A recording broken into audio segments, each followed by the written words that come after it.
과점 시장을 보도록 하시죠. 과점 시장에 지금 뭐 수요 곡선을 굳이 그리자고 마음 먹으면 이런 형태로 그릴 수 있다 이겁니다. 일단은 과점 시장에서는 먼저 A라는 이러한 균형점 또는 가격이 형성되어져 있는 그러한 점, 여기에서부터 지금 곡선을 수요를 생각해 볼 수가 있다 이겁니다. 그러니까 여기에는 A라는 기업과 B라는 기업이 있는데 지금 A라는 기업과 B라는 기업의 이 플레이에 따라서, 자신들의 가격 설정에 따라서 지금 어떻게 이 수요가 그려질 것인가, 이런 것들을 우리가 생각해 보는 거죠. 만약에 이러한 최초의 균형점이 여기라고 해요. 지금 여기에서 이러한 점에서 생산하고 여기는 지금 둘 다 A도 B도 생산하는 것을 다 합쳤을 때 이러한 점이 있다라고 생각을 하는 겁니다. 근데 이러한 수요는 전체 시장에 대한 수요를 생각을 하고 있는 거예요.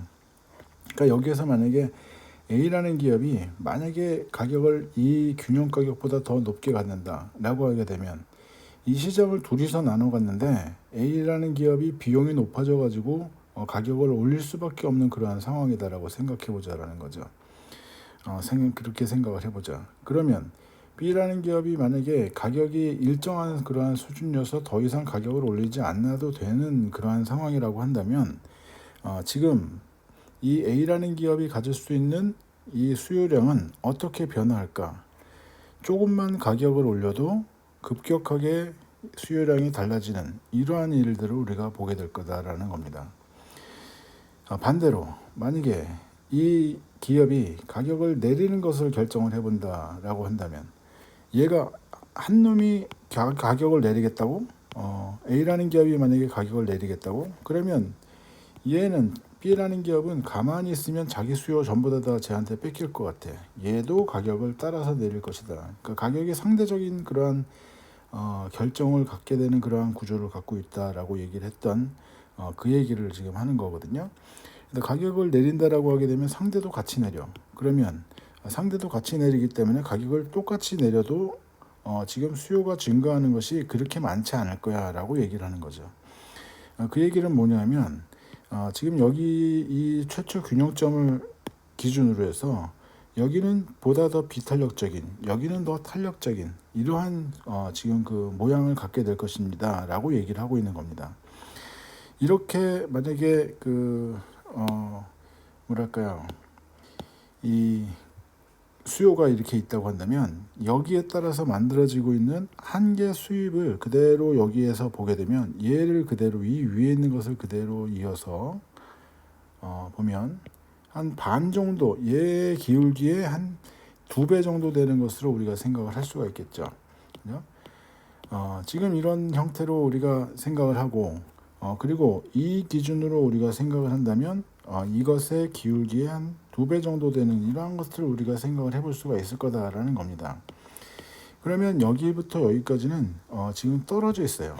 변화가 아니고 떨어져 있다라고 얘기하는 것이 연결되어져 있지 않죠. 한계 수입이 여기에서 연속성을 우리가 보게 됩니다. 그렇게 되게 되면 여기에서 우리가 만약에 어떠한 이 한계 비용의 변화가 있다고 하더라도, 여기에서부터 여기까지의 이 가격 변화에서는 여기에서 여기까지의 한계 비용의 변화에 대해서는 가격을 변화시키지 못하는 그러한 특성을 갖고 있다라는 겁니다. 그러니까 이 가격에서 그렇게 많이 멀어지게 될 가능성이 그렇게 많지는 않은 거죠. 이 기업이 이 정도의 비용의 변화가 있다 하더라도 나는 그냥 이 가격에 계속 있어야만 해 라고 하는 그러한 성격을 갖게 됐다라는 겁니다. 이것이 과점 시장의 특성을 보여주는 지금 수요 곡선이죠. 그래서 이것을 굴절되어져 있다라고 해서, 이렇게 굴절되어져 있다라고 해서 이것을 굴절 수요 곡선이라고 얘기를 합니다. 근데 여기에는 가장 큰 맹점이 하나가 있어요. 가장 큰 이론적인 문제가 하나가 있는 게 뭐냐면, 어떻게 이러한 균형점이 만들어졌느냐에 대한 설명이 없습니다. 그러니까 여기부터 시작인 거죠. 그러니까 이렇게 여기에서 시작을 하자, 이런 가격이 있다라고 생각을 하고 이렇게 했을 때 만약에 가격을 올린다면, 가격을 내린다면, 그러니까 여기에서 이렇게 지금 연속이 아닌 한계 수입이 있기 때문에 한계 비용이 아무리 변화한다고 하더라도 이 사람들은 한계 수입과 한계 비용이 일치하는 그러한 상태에서 생산하게 되는 이러한 특징상 얘네들은 가격을 변동시킬 수 없다. 이렇게 얘기를 하고 있는 거죠. 그러니까 가격이 쉽게 변하지 않는 그러한 것을 우리가 설명을 하던 때가 있었습니다. 근데 여기에서 아까도 얘기했듯이 이러한 최초의 균형점이라는 것에 대한 의문을 상당히 많이 갖고 있고, 그래서 이것은 더 많이 생각을 더 이상 논의가 더 많이 진행이 되지는 않았어요. 하지만 과점 시장의 특성, 그러니까 상대의 가격 변화에 따른 나의 행위, 뭐 이런 것들, 뭐 이런 것이죠. 그러니까 그런 것에 대한 설명은 가능해요. 그러니까 가격을 내가 올린다 그랬을 때 상대도 같이 따라 올려? 안 올려. 그렇게 되면 이 위에는 비탄력적. 그러니까 내가 만약에 내린다면 상대도 따라 내려. 그러니까 여기는 탄력적. 뭐 비탄력적. 여기는 탄력적. 이렇게 얘기를 하게 된다. 이런 얘기입니다. 그래서 이러한 특성들을 갖고 있는데 우리가 뭐랄까요? 여기서 먼저 이걸 먼저 보도록 하죠. 상대적인 결정, 이 초기 균형점의 문제를 분명 갖고 있다. 이런 얘기입니다. 그러니까 그래서 이것을 그 굴절 수요만 가지고 우리가 얘기를 하지는 않고 상대적인 가격 결정 뭐 이런 것에 대한 얘기들은 한다. 과점은 경쟁이 가능합니다. 경쟁이 가능해요.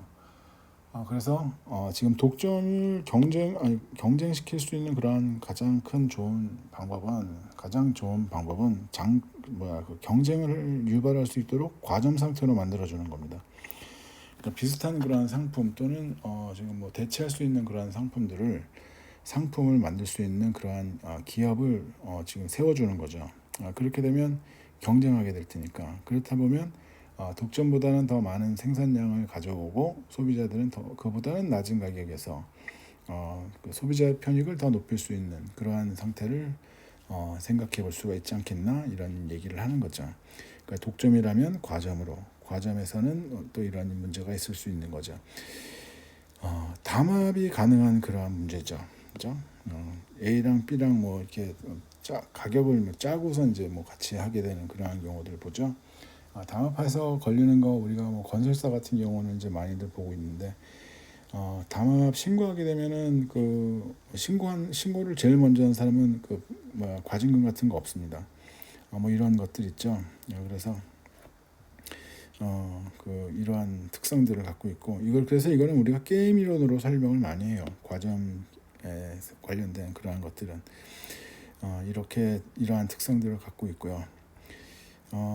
과점을 그러면 어떤 상태를 과점이라고 얘기를 해야 되냐? 세상에 딱 A라는 기업, B라는 기업, C라는 기업 한 3개 정도만 있는 거, 4개 정도만 있는 거, 5개 정도 있으면 지금 어떻게 할 건데? 이런 그 의문점들이 많이 생기게 되겠죠. 그리고 만약에 A랑 B만 엄청나게 크고 나머지 한 50개 정도 회사는 아주 작은 그런 회사다. 이렇게 되면 과점이야, 과점 아니야? 이건 경쟁이야, 아니야?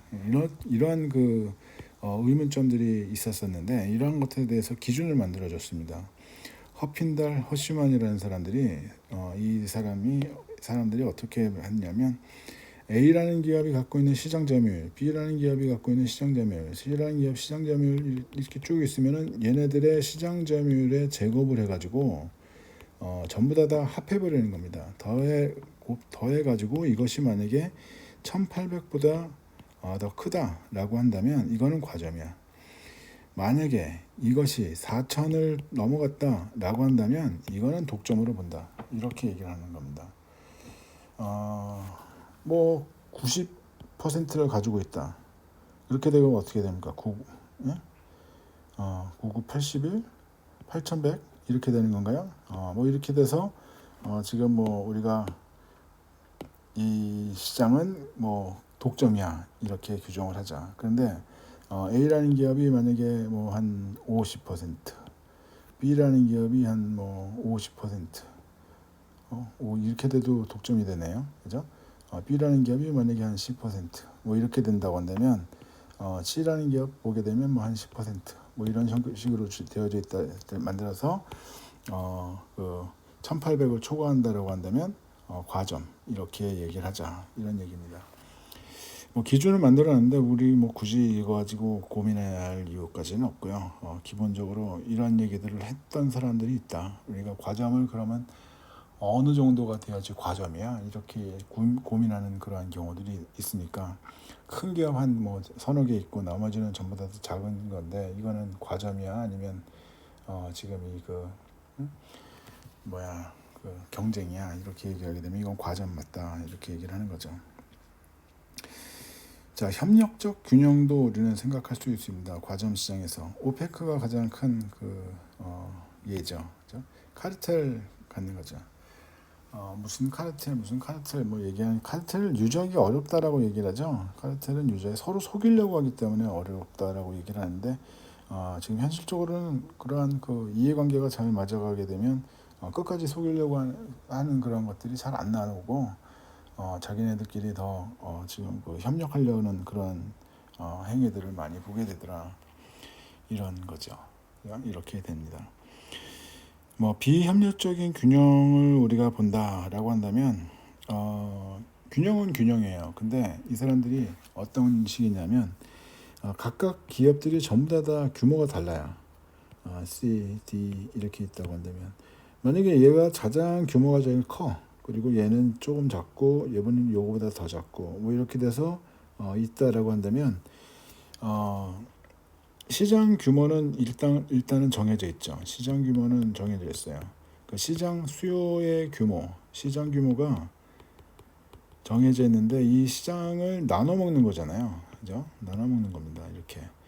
근데 얘가 자신들의 생산 능력이 있는 거죠. 얘네들도 생산 능력을 더 늘리기 위해서는 엄청나게 많은 비용이 소요가 됩니다. 그러니까 조금씩 해나가려고 생각하겠죠. 그러니까 이 사람들이 생각할 때는 자신들의 생산 능력, 얘네들의 생산 능력을 서로가 다 알고 있는 거예요. 대략 얘네들의 생산 능력 어느 정도 되니까 나는 이 정도 생산 능력에 맥시멈으로 더 가겠어. 최대한 알파 플러스 알파 이렇게 갈 거야 라고 한다면 이 다른 기업들은 얘가 이러한 상태인 것을 알고 나는 이 정도 플레이 할 거야 라고 얘기를 하고 있는 거죠. 그렇게 되게 되면 일단은 이러한 시장을 나눠 먹는 것이 가능하죠. 이것을 시장 규모를 생산량으로 생각하지 않고 생산량으로 나눠 먹는 걸로 생각하지 않고 가격으로 나눠 먹는 걸 생각할 수가 있습니다. 상대가 어느 정도 가격을 유지하게 되면 가장 높은 지금 뭐 이윤을 가져갈 수가 있어. 뭐 이런 형태로 생각을 하고 나머지는 어떠한 뭐 그 생각을 어떠한 가격을 책정할까 이렇게 상대의 가격을 주어진 것으로 보고 내가 어떠한 가격을 가져갈지를 결정하는 거죠. 이러한 것이 지금 그 쿠르노 또는 베르트랑이라는 사람들이 지금 각각 다른 기준을 얘기를 했고 또는 리더 팔로워의 형태가 있을 수도 있습니다. 그러니까 리더 팔로워라고 한다면 시장에서 가장 큰 힘을 갖고 있는 사람이 리더가 돼서 이 사람이 자기가 먼저 결정을 하게 되면 가격을 결정하고 생산량을 결정하게 되면 팔로워들이 지금 이것을 보고 이것에 따라서 자신들의 가격과 생산량을 결정하게 된다 이런 얘기죠. 이러한 그 비협력적 균형 뭐 이런 것들 우리가 있습니다. 근데 이런 것이 있다 정도 여러분들이 그냥 생각하고 있어도 괜찮습니다. 지금은요 과점 시장 특성 얘기를 했고요. 자, 그래서 우리가 이러한 그 과점 시장을 어떻게 우리가 게임 이론으로 얘기를 하느냐. 그래서 게임 이론의 가장 기초적인 그런 얘기들 먼저 생각을 해보게 되면 죄수의 딜레마라는 거를 우리가 얘기를 합니다. 죄수가 그 잡혀와서 지금 이 그 분리신문을 당하고 있는 거죠. 지금 여기에서 이 보수라고 얘기한다면 형량입니다. 지금 몇 년형을 받느냐 이런 거 얘기를 하고 있는 거고요. 그래서 보수가 어떻게 되어져 있는지 지금 여기에서 A라는 그 죄수하고 B라는 죄수가 둘이서 공범인데 잡혀와 가지고서는 분리신문 당하고 있어서 A가 만약에 자백을 하고 A가 만약에 침묵을 하고 둘 중에 하나를 선택을 할 수가 있어요. B도 마찬가지입니다. 자백 또는 침묵. 이렇게 할 수가 있는데 만약에 얘는 자백을 하고 얘는 침묵을 했을 때 B는 10년형 그리고 A는 무죄로 나가는 겁니다. 이러한 보수에 대해서 지금 그 A와 B가 다 알고 있다라고 생각을 하고 있는 거죠. A와 B가 다 상대의 보수를 알고 있어요. 근데 이 문제는 뭐냐면 상대가 뭘 선택할지를 모르고 있는 거죠. 뭘 선택할지를 몰라요. 근데 그때 한번 이 사람들이 어떠한 선택을 하고 있는지를 한번 보게 되면 이런 겁니다. 만약에 A가 자백을 하고 B가 자백을 했어.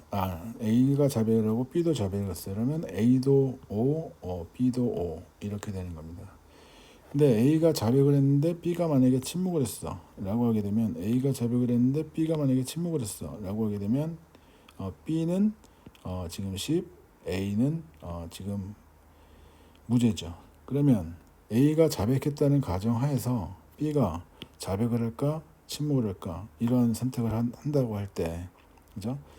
그러면 B는 5년을 살까 10년을 살까 선택을 해야 되는 거랑 똑같은 거죠. 그러면 B는 5년을 선택을 하겠죠. 그것이 될 수 있는 게 자백입니다.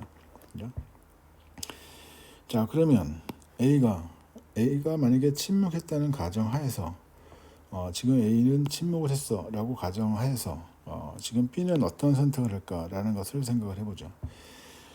지금 그러면 A가 자백을 하게 되면 B도 자백을 하게 되면 B가 자백을 하게 되면 B는 무죄, A는 침묵을 했기 때문에 10년 뭐 이렇게 되는 겁니다. A가 침묵했다고 했을 때 B도 같이 침묵을 하게 되면 둘 다 2년을 살게 되는 거죠. B가 2년을 살까 만약에 지금 무죄로 나갈까라고 하게 되면 이거 선택하겠죠. 그죠? 그러니까 B는 자백을 선택을 합니다.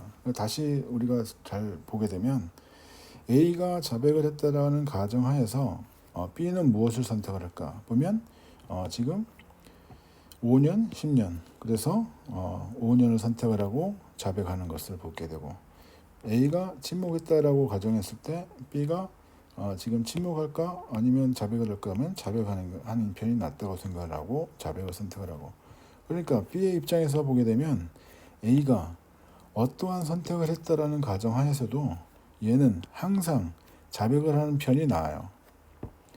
그러니까 자백을 해서 하는 편이 낫다는 거죠. 그러니까 B는 자백을 했다라는 거죠. 그죠? 선택을 하게 될 거다. 그러면 B가 자백을 했다라는 가정하에서 A는 어떤 선택을 할까? 자백을 할까? 아니면 지금 침묵을 할까라고 하게 되면 지금 여기에서는 당연히 지금 뭐 자백을 하는 편이 낫죠. 그죠? 그러니까 지금 여기에서 보게 되면 A의 생각은 어떤 거냐면 B가 뭘 할지 모르는데 만약에 B가 자백을 했다라고 가정을 하게 되면 나도 자백을 하는 게 나은 거야. 자, 이제 B가 침묵을 했다라는 가정하에서 지금 보자. 그러면 A는 요거 둘 중에 하나 선택하는 거예요. 자백하느냐 아니면 침묵하느냐. 그러면 자백을 하게 되면 무죄, 침묵을 하게 되면 2년. 뭐 선택할래? 당연히 자백이죠. 그죠?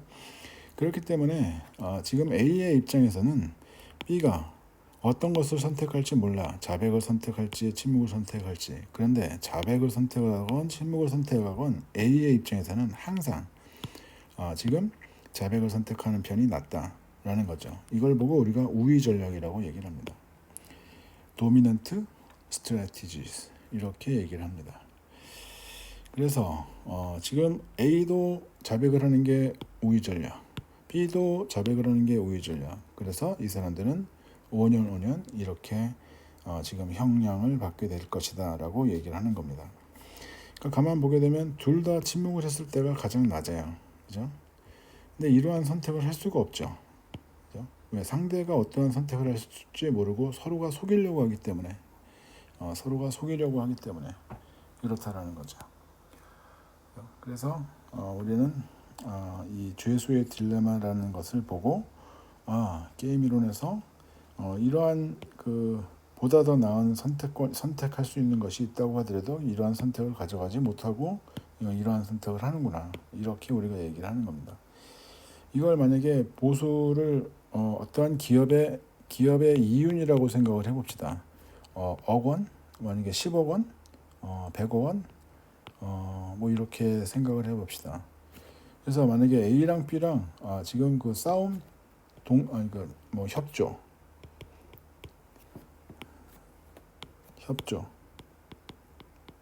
경쟁. 그러면 둘 다 협조하는 편이 나은 그런 거죠. 플러스 여기가 이거 보수로 얘기하게 되면 이걸 역수로 생각을 해야 되나요? 역수로 생각합시다. 그죠? 이건 형량이 나쁜 거고 이건 뭐 보수는 좋은 거니까 역수로 생각을 해서 우리가 생각을 하게 되면 되겠죠. 그죠? 그러면 지금 뭐 100억 원의 2분의 1, 50억 원을 가져갈 수 있는 그러한 것들, 50억 해서 100억을 가져갈 수 있는 거, 이것이 더 나음에도 불구하고 이것이 선택이 안 되고 이걸 선택하게 되더라. 이러한 얘기죠. 그죠? 이러한 얘기입니다. 이건 뭐 이렇게 죄수의 딜레마라는 거 우리가 보면서 게임 이론이라는 것이 이렇게 만들어지는구나. 그래서 이것을 균형이라고 얘기를 한다. 도미넌트 스트레이트지, 얘도 이것이 도미넌트 스트레이트지, 얘도 이것이 도미넌트 스트레이트지. 그러면 얘는 여기에서 달라질 이유가 없어. 이렇게 얘기를 하는 거죠. 그러니까 상대가 어떠한 선택을 했다라는 가정하에서 어떠한 내가 선택을 했을 때 이 선택에 대해서 상대가 이 선택을 바꾸지 않으면 이것이 균형입니다. 됐어요?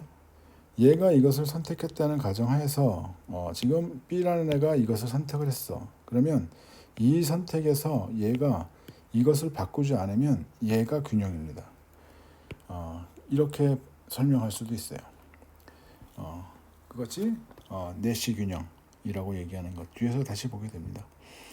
근데 여기에서는 죄수의 딜레마, 이 게임 이론의 특성상 우월 전략이다 이렇게 얘기를 하기도 합니다. 이 A의 우월 전략, B의 우월 전략 이거. 그래서 여기가 균형 이렇게 얘기를 합니다. 우월 전략에 따라서 여기에서 균형점을 이뤘다. 자, 다른 거 볼까요? 이 뭐 여기 얘기하고 있는 거 똑같은 얘기죠. 우월 전략 얘기하고 있는 거. 그죠? 지금 여기에서는 그 수익 억원 이렇게 얘기를 하고 있어요. 그죠? 5월 전략이라고 얘기가 A가 A1 또는 B, A2 뭐 이렇게 선택을 할 수 있고 B도 B1, B2라는 전략을 선택을 할 수가 있어요. 이것이 뭐 가격 변화일지 아니면 홍보일지 알 수는 없습니다. 근데 여러 가지 가정을 뭐 마음껏 할 수가 있어요. 그죠? 그러니까 A가 A1이라는 전략을 선택했다는 가정하에서 B는 무엇을 선택을 할까? 보게 되면 이거죠. 왜? 10이 5보다 더 커. 그러니까 B는 B1이라는 선택을 할 거야. 자, B가 B1이라는 선택을 했을 때 A는 어떠한 선택을 할까? 그러면 A는 이 둘 중에 하나를 선택하게 되는 거죠. 이거 또는 이것을 선택합니다. 그러니까 A가 이것을 선택했을 때 B가 이것을 선택했어. 이것을 선택했다는 가정하에서 A가 이것을 받고 안 바꿉니다. 그냥 이것을 유지했어요. 그러면 얘가 균형입니다. 이렇게 5월 전략이라는 게 있는 거죠. 5월 전략을 이렇게 설명할 수도 있어요. 근데 여기에서는 5월 전략이라고 얘기를 하니까 이렇게 한번 보십시다. 5월 전략은 설명하는 게 이렇게 설명하면 안 돼요. 이거는 게임 이론의 내시균형의 균형을 설명하는 것인데 모든 그 게임 이론의 균형점을 찾는 거는 지금 제가 말씀드린 게 다 적용이 됩니다. 5월 전략이라고 얘기한다면 A가 이러한 선택을 했을 때 B는 어떠한 선택을 할까? B는 B1을 선택했어요. 만약에 A가 A2라는 전략을 했을 때 B는 얘 아니면 얘 이거 선택해요. 또 B1을 선택했어요. 그러니까 A가 A2를 선택하건 A1을 선택하건 B는 항상 B1이야. 5월 전략이죠. 그죠? B의 5월 전략은 B1 이렇게 됐습니다. 그러니까 B가 B1을 선택했을 때 A는 이 둘 중에 하나 이걸 선택하죠. 얘를 선택했어요. 그죠? A1. 그죠? 만약에 B가 B2를 선택했을 때 A는 얘 둘 중에 하나 얘를 선택하죠. 또 이것도 A1. 그래서 A도 A1이라는 것이 우월 전략이 된다. 그러니까 A의 우월 전략 A1, B의 우월 전략 B1, 그래서 이것이 지금 그 균형입니다라고 얘기를 하게 되는 겁니다. 이렇게 우리가 지금 그 게임 이론의 우월 전략에 대해서 볼 수도 있고, 이것을 게임 이론의 균형점을 찾는 그러한 것을 이용해서 그것도 볼 수가 있다, 이런 얘기입니다. 자, 내시 균형이라는 거 한번 봅시다. 내시 균형이라고 보게 되면 지금 여기는 균형이 뭐 좀 복잡하게 더 나오는 거예요. A가 A1이라는 것을 선택했다고 보자. 그러면 B는 이거 선택할까, 이거 선택할까? 그러면 이거 선택합니다. 그렇죠, 그죠? 그러니까 이걸 선택 안 하고 이걸 선택한 거예요. A가 A2를 선택한다고 해자고 봅시다. A2를 선택한다고. 그러면 B는 이거 선택할까, 이거 선택할까? 그러면 B는 지금 이거 선택합니다. 그죠? A가 A1을 선택하게 되면 B는 B1을 선택하고, A가 A2를 선택하면 B는 B2를 선택합니다. 우월 전략 아닌 거죠. 상대의 전략에 따라서 나의 전략도 달라지는 거죠. 그죠? 상대가 어떠한 전략을 갖고 있느냐에 따라서 나의 전략도 달라진다. 우월 전략 아니다. 그러면 A가 A1을 선택했을 때 B는 무슨 선택을 할까? 이렇게 했지만 지금 이제는 B가 B1을 선택했을 때 이제 A는 어떤 선택을 할까? A15. 그러니까 얘는 이걸 선택을 하겠죠. 그러니까 A1을 선택했습니다. 그러니까 B가 B1을 선택했을 때 A는 A1을 선택한다는 얘기예요. 근데 그러면 B2를 선택했다고 한다면 B가 B2를 선택했을 때 A는 5, 8 이걸 선택하는 거죠. 그래서 B가 B2를 선택했을 때 A는 A2를 선택합니다. 그러니까 이게 균형이죠. 자, 균형이 두 개가 나오는 겁니다. 이렇게. 그러니까 A가 A2를 선택했을 때 B는 B2를 선택했어. 그죠? 5, 10 이렇게 해서 B2를 선택했어요. 근데 B가 B2를 선택했을 때 A가 A2의 선택을 바꿨어? 안 바꿨어요. 그대로 유지했습니다. 여기 균형입니다. 여기도 마찬가지입니다. 그래서 균형이 두 개가 나옵니다. 그래서 이렇게 내시 균형은 지금 그 두 개의 균형점을 찾을 수가 있다. 상대가 어떠한 전략을 선택하느냐에 따라서 나의 전략이 달라지면서 균형점이 변화할 수가 있다. 이런 얘기입니다. 원샷 게임이라고 얘기를 합니다. 원샷, 한 번만 땡 하고 하는 그런 게임. 가장 간단한 그런 게임이죠. 게임의 이론적으로는. 근데 만약에 이것이 원샷 게임이 아니라 연속 게임이다라고 생각하게 되면 한 번은 이거 선택했다가 또 한 번 이거 선택했다가 한 번은 이거 선택했다가 또 한 번 이거 선택했다가 달라질 수 있습니다. 달라질 수 있어요. 그래서 원샷 게임과 연속 게임의 성질은 다른데 이것은 원샷 게임입니다. 그래서 여기서는 균형이 이렇게 두 개가 나타날 수 있다. 여기까지가 끝입니다. 그죠? 자꾸 게임을 더 복잡하게 만들면 잘못하면 힘들어집니다. 그렇게 되면 굉장히 어려워지는 게 여기에서 이런 선택을 했어. 그럼 여기에서는 그 다음에는 또 다음에는 이런 선택들이 무지하게 계속해서 날아가게 되는 거거든요. 그러면 각각의 마지막에는 엄청나게 많은 선택지가 생기고 각각마다 전부 다 많은 확률적인 그러한 상태로 우리가 계산을 하게 되는 이런 것이 나타나게 되죠. 그래서 굉장히 쉽지 않습니다. 쉽지 않은 그런 얘기죠. 자, 카르텔의 보수표. 이거는 여러분들이 한번 해보면 어떨까 이런 생각이 듭니다. 이거는 여러분들이 한번 해보세요. 중동선을 감산을 선택했어. 라고 감산을 선택했어. 할 때 여기는 감산을 선택할까 증산할까? 70, 80 이거 뭐 이런 형태로 그죠? 이를 선택했어. 얘를 선택했을 때 얘는 70, 50 얘는 얘를 선택해 뭐 이런 거. 그러면 이거죠, 그죠? 얘는 얘를 선택해. 그죠? 뭐 이런 형태로 해서 여러분들이 한번 균형점을 찾아보자. 그냥 제가 할까요? 그래, 이걸 선택했다라고 할 때 얘는 이거 할까 이거 할까? 얘는 이거 선택합니다. 얘가 이걸 선택했을 때 중동은 이거 할까 이거 할까? 그럼 얘는 이걸 선택합니다. 그러면 얘가 이걸 선택했을 때 얘는 여기를 가는 거죠. 이렇게 해야 되는 거죠. 그죠? 자, 얘가 이걸 선택했을 때 얘는 이거 할까 이거 할까? 얘는 이거 선택합니다. 이거 감산하는 거죠. 얘가 그뭐 감산했다고 할 때 이걸 선택했을 때 얘는 지금 이거 할까 이거 할까? 얘 이거 선택하는 거죠. 그래서 균형이 두 개가 나오게 된다. 이런 얘기입니다. 여러분 혼자서 다시 한번 해보세요. 할 때마다 재밌습니다. 자, 그 다음은 균형이 없는 경우입니다. 뭐 게임 이론에서 우리가 항상 균형이 나오느냐? 아닙니다. 균형이 없는 경우도 있습니다. 어떤 경우가 균형이 없는 경우냐를 보면 왜 그게 균형인지를 여러분들이 이해하기가 더 쉽습니다. 자, A가 A1을 선택했어요. 테니스. 근데 B도 테니스를 선택할까? 아니면 영화를 선택할까? 얘는 영화를 선택합니다. 얘가 영화를 선택했다는 그런 상태에서 A는 어떤 선택을 할까? A는 영화를 선택합니다. 그죠? 이거 할까? 이거 할까? 그럼 영화 선택하겠죠. 근데 얘가 만약에 영화를 선택했다는 상태에서 A는 얘가 이걸 선택했다고 할 때 A는 지금 이걸 선택하냐? 아니, A가 이걸 선택했을 때 B는 지금 이쪽을 선택하겠죠. 테니스.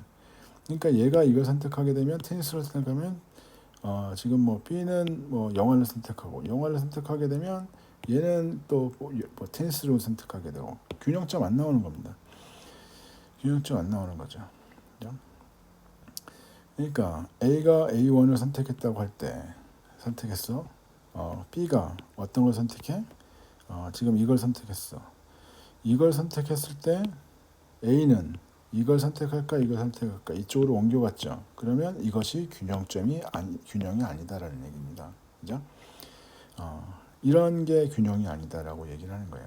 그래서 여기에서 우리가 A가 B 뭐 영화를 선택했을 때 B는 테니스를 선택해. 얘도 그대로 또 옮겨가는 거죠. 영화에서 테니스로. 그래서 지금 이렇게 균형이 발생하지 않는 경우를 우리가 볼 수도 있다. 이런 얘기입니다. 게임 이론이라고 해서 항상 균형이 발생되는 건 아니다. 그렇게 되면 계속 옮겨 다니는 거죠. 계속.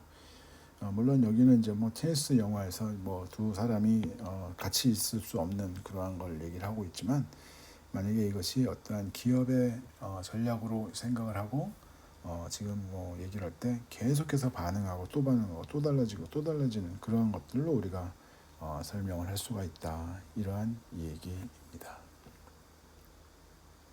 그래서 생산이론 여기서 생산이론 시장이론은 여기서 끝입니다.